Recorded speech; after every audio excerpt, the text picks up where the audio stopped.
Doc, need one. One, Roger.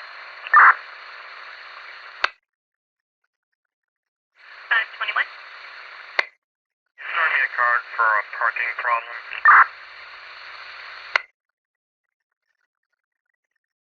And forward your 23. Yes, that's for I'll get a 28 from one truck when you're ready.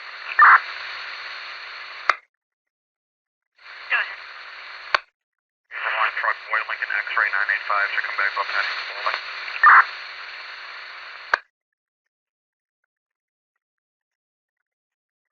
So you had 2000 Patrick Spalding. 10-4. If you can just put a little note in on the log that I'm going to be leaving a note on his vehicle advising him to remove it.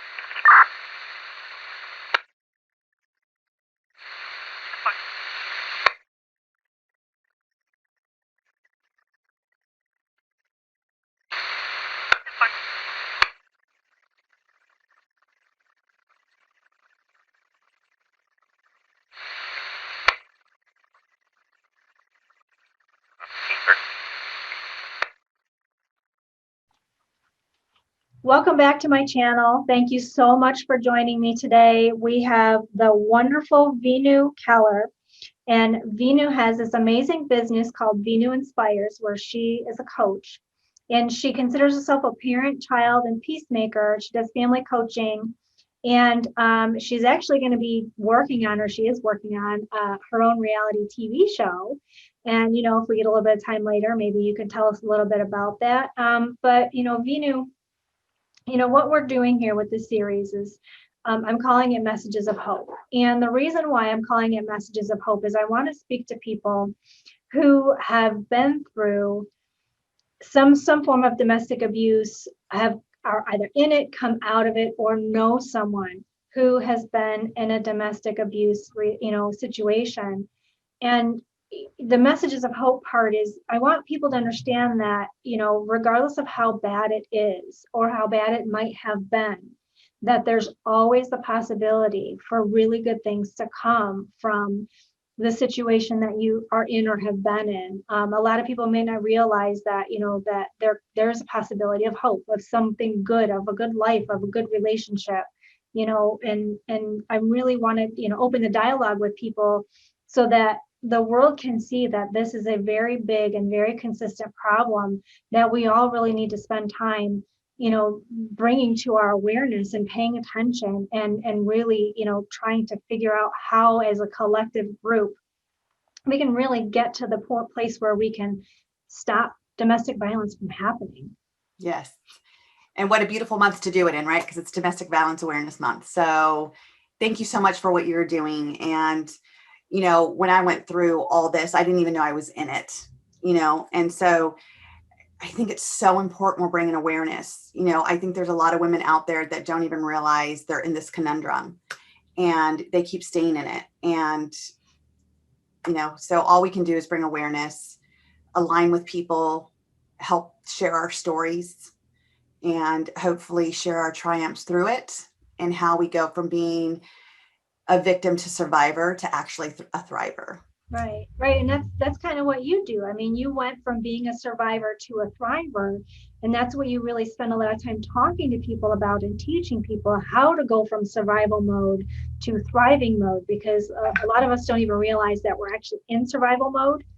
And, Right. you know, how can we recognize, number one, that we're in survival mode, and then how can we get out of survival mode and get into the place where we're actually thriving and growing and developing as you know, the amazing people we're meant to be.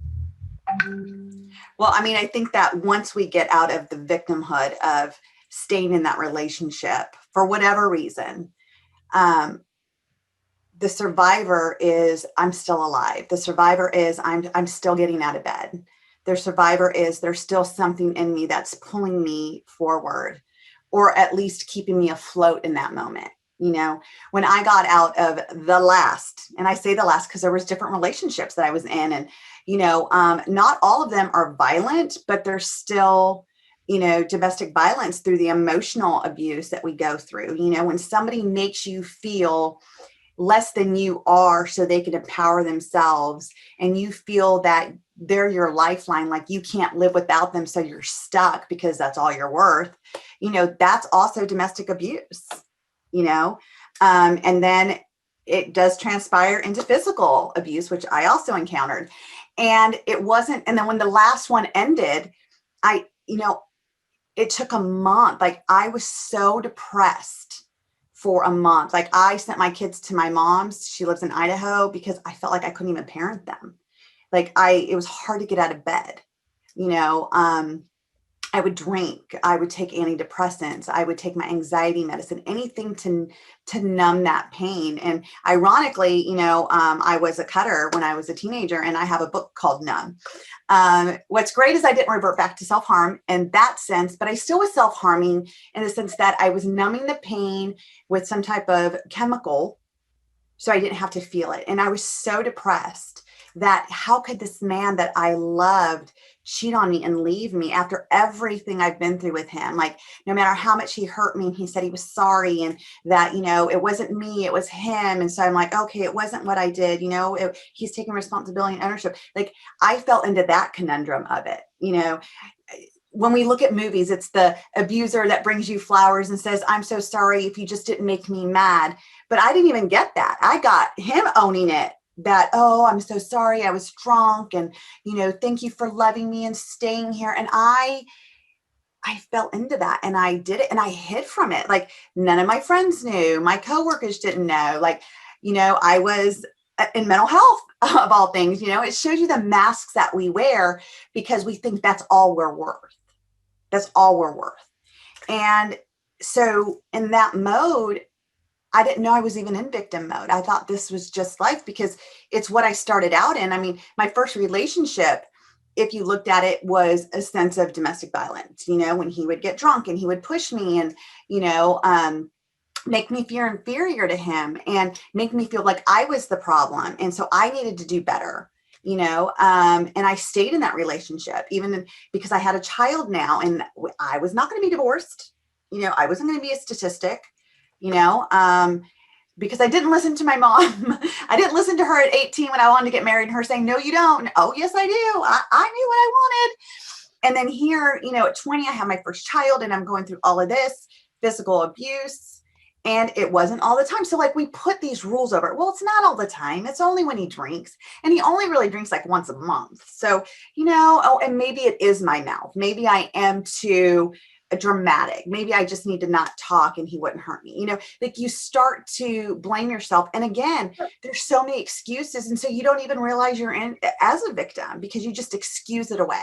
One of my favorite sayings right now is you could have excuses or results. You have to choose. And back then it was, I thought my excuses were my results. Yeah. We're really good at rationalizing everything. So much. And then, so when that finally ended, I got into another relationship, but this time he didn't hurt me. He didn't abuse me, but he had to know every step I took. If I went to go get milk and I ran into a client because it was a small town where I was living, and I would see my clients at the grocery store, I was working with individuals that their kids had autism, and I'm a behavior specialist by trade. So I would go in and I would be getting milk, and my client would be like, oh, hey, Miss Veenu, when we'd start talking and not looking at the clock. I got a gallon of milk in my hand. I got my keys in the other, and I'm talking to a client, and I get back and he's like, where were you? And I'm like, I was getting milk. And he's like, no, it was only 10 minutes away. Let me see your phone. Let me see your phone. And he was going through my phone, and I'm like, I ran into a client, and he's like, who? And I'm like, I can't tell you because it's HIPAA. I was shielded by HIPAA, but it was a client, and I was talking, see, you're cheating on me. And I was like, oh my gosh.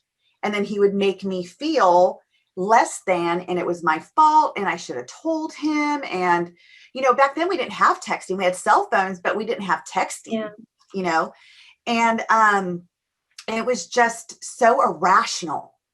And again, see, it's my fault. See, I'm not being a good girl, and I had my boys, and, this was the new father figure for them. And so I had to, again, put more masks on. And finally I made a decision. I'm out. Like, I'm getting out of this. I can't live like this. I'm sad all the time. This is not what I want. And I left that relationship only to find myself in another relationship where the first 5 months, 6 months were amazing. Like we were going to get married and this was the love of my life. And this was everything I wanted, until it wasn't, until he started, hitting me. I remember distinctly the last fight we got in, before the end of our relationship. He put my head through a wall, and my kids were not there, thank God. And, it wasn't years later until my boys, who are now adults, by the way, they're 22 and 26, they shared with me years later that like they saw him threaten me one time. Like there was a time I was making spaghetti and the water was boiling and I said something and he grabbed my hair from behind and held my face over the pot and was a fist. And my kids were in the back room and they were coming out just like, Mom. And they're like, ugh. I did not realize they saw anything because nobody talked about it. And all he said is, you're lucky, because he wasn't going to do anything in front of the kids. And so, and I didn't realize he had hit my children. Like I went to help a friend in Maryland and this is the guy I'm going to marry. He's so good to us. We're a family. We live together, all of us. And I'd leave my kids with him. And my kids never told me that he had hit them. And that was hard. That was hard because I found out years later and I'm like, why did you not tell me? And they're like, because I didn't want you to be sad. So it's like you put these kids in this real, and we don't even realize we're doing it, right? We're putting these kids in an adult position where it's our job as the parent to save them and protect them and make them feel safe. It's not their job to make us feel safe. And yet that's what my two younger children at the time were doing. And after that, I stayed single for a very long time. I realized that through that journey, and it's a beautiful journey because it led me to where I am. Like everything I went through has led me to where I am today. And I say that because there's a gift in everything. And, I was just thinking about the other day, I was thinking about that guy in particular. I'm like, what if that didn't happen? What if he didn't cheat on me and leave me? Would I be where I am today? Or would I still be stuck in victim mode, which again, I didn't know I was in victim mode. I think it was that day I couldn't get out of bed and I had to send my kids to my mom's for the month of summer that I realized I'm like, oh my gosh, I'm a victim. Like I am a victim. I am a victim of domestic violence. And then I started going through my head. I'm like, oh my gosh, I've been a victim of domestic violence since I was 18. Yeah. When you look at the definition and stuff. And so at that moment, it was a couple years later, a friend of a friend. And again, I was really good at hiding things. At this point now, I'm a director of a mental health institution, but yet I have these thoughts of suicide still. Like I was still suicidal. I was waiting for both my boys to just graduate high school, which would have been 2016. And I'm like, thank God I'm out. Like I can finally end this life, and this is a feeling I've had since I was 13. And then I had kids, so I had to be alive. And then, okay, once they're graduated, they don't need me. I'm out. And thank God in 2007, a couple years after that last relationship, like I said, a friend of a friend's daughter was like, you should go to Tony Robbins. I'm like, who? And she's like, Tony Robbins. Like, have you seen Shallow Hal? And I'm like, nope, can't say I have. She's like, okay, well, it will make my year if you go. Like, just talking to you. And of course, I'm not sharing my problems with her. Like, I'm having a beer. I'm having a good time. I'm good time Veenu at that point. And she's like, trust me. So I'm like, okay, no money in my pocket. I'm on a fixed income, no child support, raising my two boys on my own. And I said yes. And I think that was the day I said yes to my life. And I didn't even know it. I went to the program. I thought I was in a cult. If any of you guys have been to Tony Robbins, you probably understand because we're all yes, yes, yes, yell, yell, yell, until he started to say things that made sense to me. Yep. And then it was he says, in that moment of decision, your destiny is created. And I knew, and I just got chills. I knew when I left in 2007, that 4-day program, that suicide was not an option. I just had no clue what my life was going to look like. So if you fast forward now from 2007 to 2020, I'll spare you all the details. I am remarried. I now have 6 kids. I have a beautiful stepdaughters that are 16, almost 16. Next week, she's 16 and 13, almost 13, or 14. 13. She's almost 13. And then my twins that are 8-year-old twins. And I'm remarried to a husband who adores me. He does not hurt me. He does not play mind games with me. It is actually what I would consider a healthy relationship where we constantly are helping each other grow. We look at our, when people say, oh, what's the good, what's the bad of marriage? It's not bad. It's growing. What's our growing areas of our marriage, right? Like, so we have our days that are great. We have our days that we celebrate, and we have our days that we grow, sometimes more than others. Mm-hmm. But that's the mindset we're in. We're into, not yelling all the time at our kids and reparenting. Like, it's like learning all these things that have brought me to what I do now. And, I have my own company. Like I said, I'm working on getting my TV show for the last 5 years, hopefully, knock on wood. It's even closer now. But what I've done is, through all the bullying I went through in my lifetime, through all the thoughts of suicide for 21 years, through all the cutting I've done, through all the domestic violence I've done, I asked God, I said, why me? And God said, because you had to live through it to help other people heal their pain. Because you would never have understood it unless you lived through it. And I said, got it.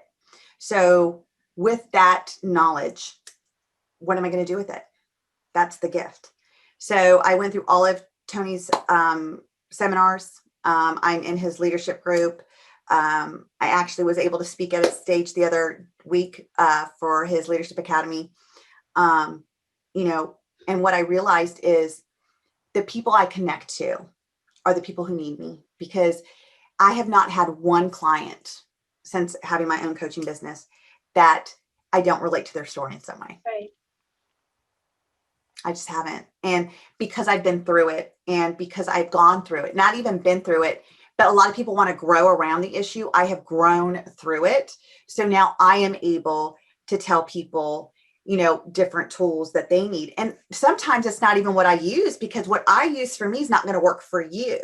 Right. Greatness of it is what is going to work for you. And I got strategies and I got resources, and so that led me from the survivor mode of getting out of bed, daring to be different, daring to live was my survivor mode. Daring to say, I choose life was my survivor mode. Working every day, getting a coach, getting loans, getting online and looking for a peer group, a tribe that's a circle, not a cage, meaning that they're going to lift me up, not keep me down, shifting my peer group, stop drinking, stop smoking, stop all the medications. Like, I just decided in that moment I was done. I was now in survivor mode. And I went to thriver mode when I found the gift.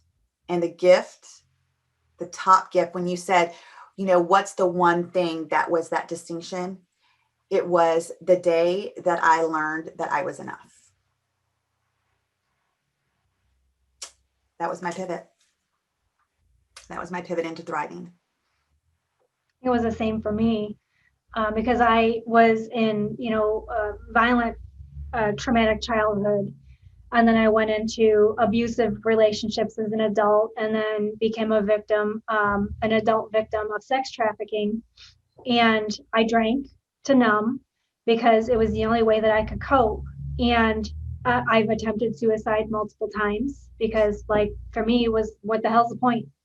Nobody cares about me. Why am I even here? Why should I bother?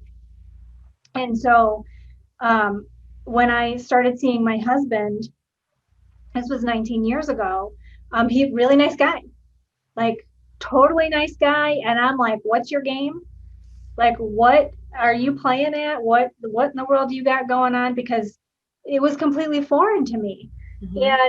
And but the interesting thing is that he was the first person to believe in me. And because he was the first person to believe in me, he made me realize that there was something better in the world, that I could be better, that I could have better, and that I was actually worthy of love and a good relationship and a good life. And because of him, I started believing in myself, because until that point, nobody else had ever believed in me.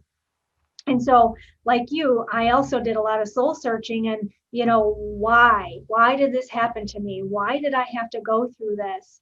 And I do a lot of meditating. I teach mindfulness and meditation, and that's basically like, what I do is, I try to get people to work through their pain and their traumatic situations through mindfulness and meditation. And through intense meditation, the message that I received from spirit was, I am a divine tool to bring others into the light. And this is what I try to do every single day. I work really hard to try and bring people into the light, to let them see that, yeah, there is darkness. There's always going to be darkness, but you can choose to see the light. The light is always there. You just have to flip the switch. And, I love that you've kind of been through the same thing. And, Tony Robbins is so funny. I love Tony. I'm actually, this is my third time reading it. It's such a great book. He's got, so much great stuff. I've gone through the Robbins Madanis Training Academy, so like so much great information. And I really love the message that you're trying to share, and that you did some soul searching to understand like the reason why we go through what we go through is so that we can help other people to not suffer the way that we have suffered, to help to ease the burden of pain that other people are going through. And that's, we're the light bearers, we're the bringers of the light, and that's why we're meant to be here.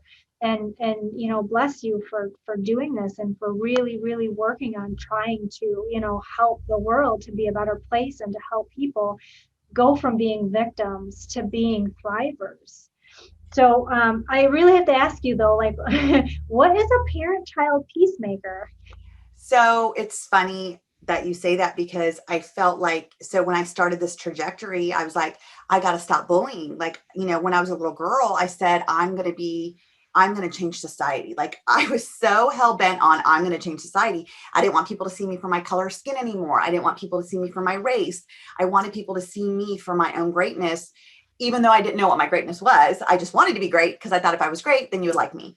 And so I started going into schools, and I created this movement called Bully Proof Life Movement. And I created that right after I was one of the co-authors of Bully Proof Unleash the Hero Inside Your Kid, and the first edition. And I'm like, oh my gosh, like, we need to not be anti-bully. What we need to be is, how do we help the bully? Like, the bully has needs it needs to meet, and he's meeting it through bullying other people. That's just a behavior. We just need to shift it.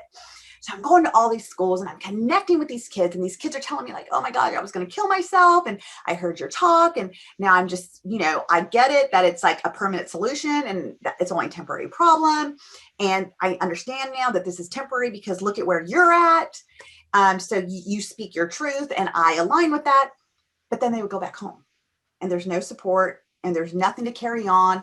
This, I call it that burst of motivation. Right? Motivation dies when the emotion dies. That's why we have to create the pull. And I'm like, you know what? This starts at home. And so I really started evaluating my own home life. And I was a yeller, and I'm doing this free webinar next week to support people where they're at right now, to take their home from chaos to peace, because I was there. I was the yeller. I was the one that yelled at my kids. And I thought, oh, they listen to me. They respect me. I have this great relationship with my kids. They tell me things, like, we're so tight.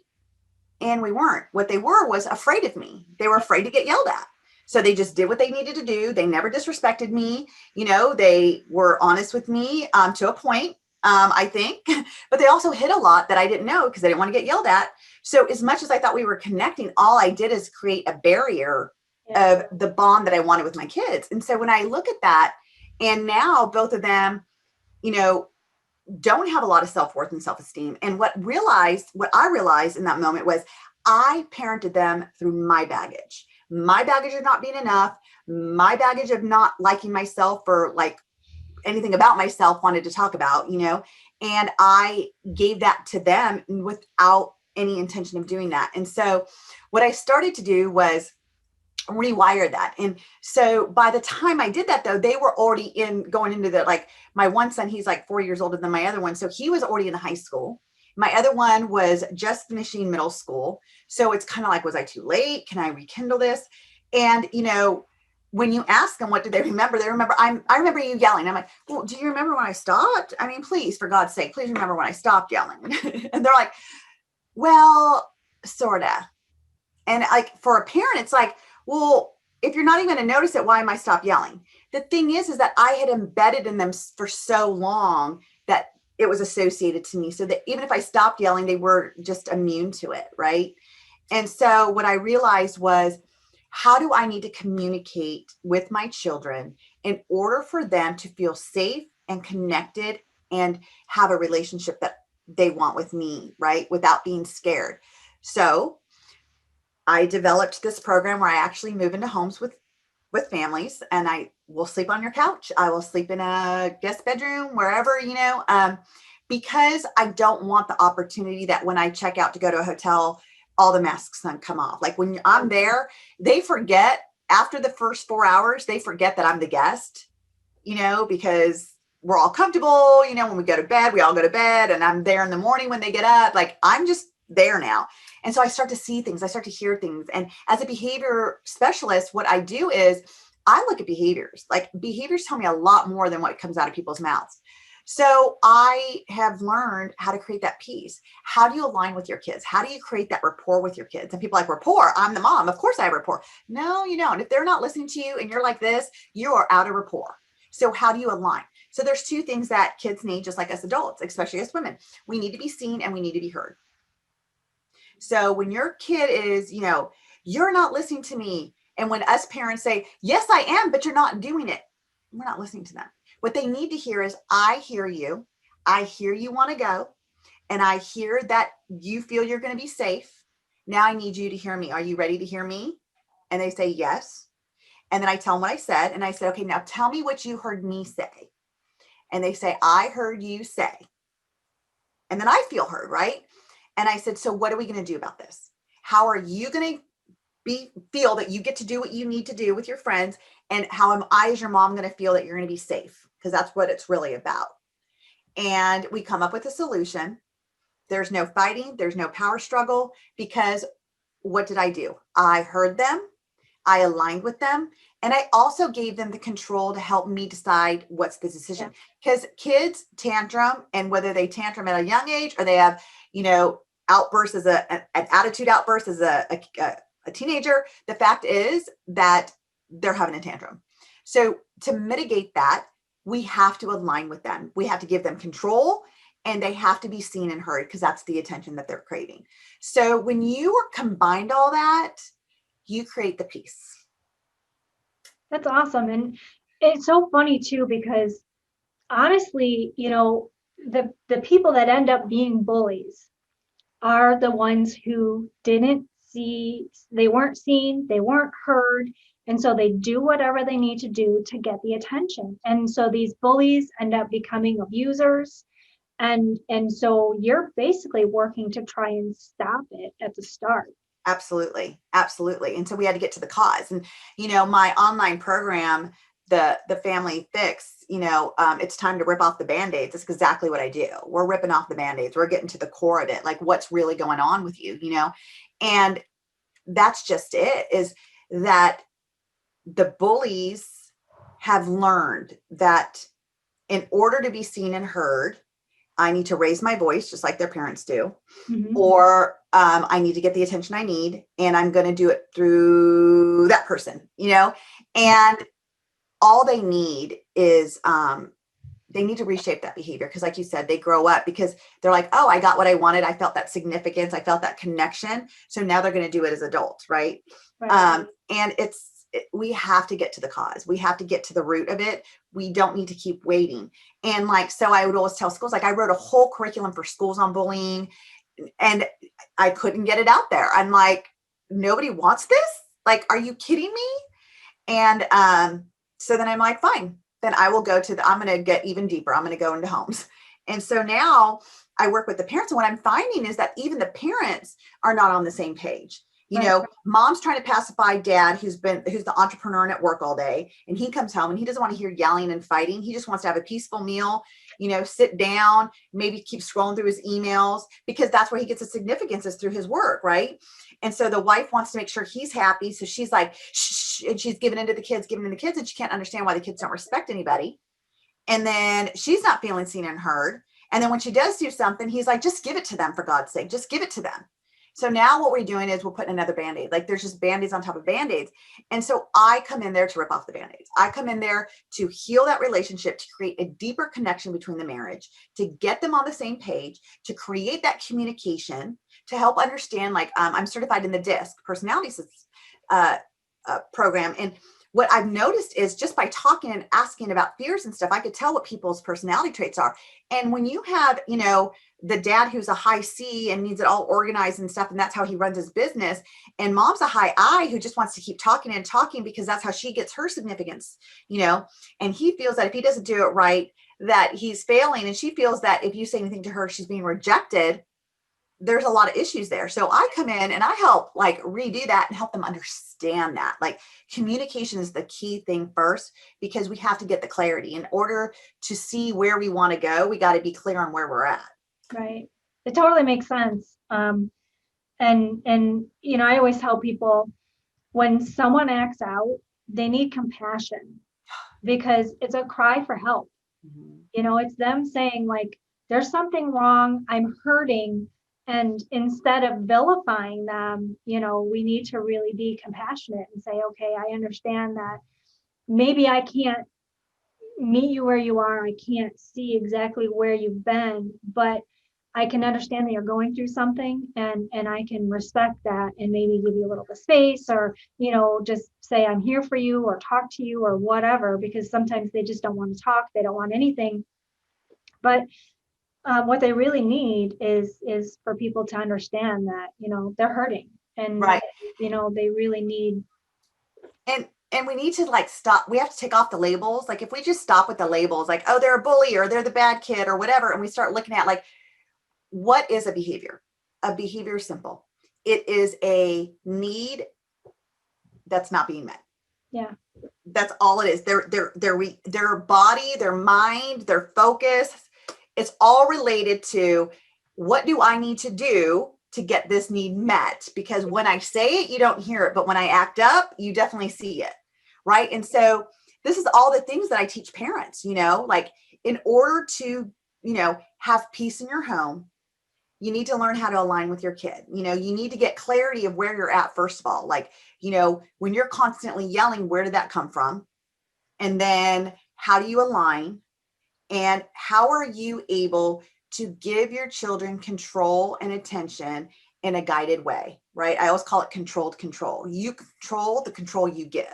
Kind of like I use that example. When my kid says this to me, we hear each other. Okay, how are we going to solve this? Make it a we, not an I. Yeah. I'm the bad kid. I'm the bad parent. You don't have to be the bad parent. First of all, you're not a bad parent. Again, let's take off the labels. Like, let's stop judging us. Let's stop. Yeah. I don't like the conscious parenting, the mindset parent. Let's just be the parent our children need. And then we can have no judgment zone, and everybody feels safe. Everybody feels heard, and there's peace. And it sounds easy, and it's not at the beginning. I mean, I still work on it, with me and my husband, with me and my kids, if I'm going to be totally transparent, like, people are like, oh, your house must be amazing. I'm like, amazing with some yelling going on sometimes, I mean, let's call a spade a spade. There's time that I'm like, okay. And what follows it is, why am I yelling? Yeah. And immediately the twins be like, because we're not listening. Okay, great. So what do we need to do so I don't have to yell? We need to hear you. Perfect. So I will let you talk, but then you need to let me talk. Deal? It's amazing. So the yelling doesn't prolong. It starts and then it stops immediately, right? Yeah. And I'm teaching there to be aware of it too. So when they're yelling at each other, I'm like, why are we yelling? Because he's not listening. Okay, so what do we need to do? And because I have a boy-girl twin. The boy says, I need to hear her, but she's not listening to me. And I said, okay, so we're going to take turns. And then we're just the referee who's going to speak first, right? And then it's solved and resolved. That's awesome. It sounds like a really great way to actually help people to be able to communicate, because honestly, every person that we come in contact with in our lives is a relationship, whether it's short-term or long-term, it's a relationship. And communication is key to a good relationship. And teaching people how to communicate and how to communicate properly is a really, really important tool that I think is severely lacking in society today. And it's not just in the US, it's worldwide. You know, there are Everywhere. a lot of people that just Absolutely. aren't heard all over the place. But I just want to thank you so much for your time today, for sharing your story, and for telling us what you do. And you said that you have a program next week. Yes, Uh, yes. And it's on my link tree. I put everything in there because then people can find everything. I have a free ebook. If your listeners are out there and they want a free ebook, it's this book right here. You can get a free download, and it's Teach Your Children They Are Enough: The 3 Proven Steps to Help Raise Your Child's Self-Esteem. oh, that's awesome. It's a quick read, and it's an ebook on my website. All of that is in my link tree. Yeah, and I'll share all of Veenu's information will be in the video description. And, you can feel free to check out our links, check out our stuff, and hopefully we can come back with an update soon about your show. Yes, yes, I would love that. Yes, yes, yes. Like I see it happening, I mean, we just have to go into everything is on God's time, not ours. As Yeah. much as we want it, a denial doesn't mean it's not happening. A denial means just be patient. Right, exactly. Mhm. So, thank you again so much Yes, thank you. for your time today, and for sharing your story and what you do. And bless you for everything that you're doing, and for going out there and really making a change in the world. It's so needed, and I wish there were a million other people in the world like you, because if there were, the whole world would be such a better place. Yes. Well, thank you for doing this, because this is just, we're all just stepping stones, right? We're all stepping stones to the change that needs to be seen, and you are that conduit. So thank you for being the light. Yeah, thanks. I really appreciate you joining us today. Thanks.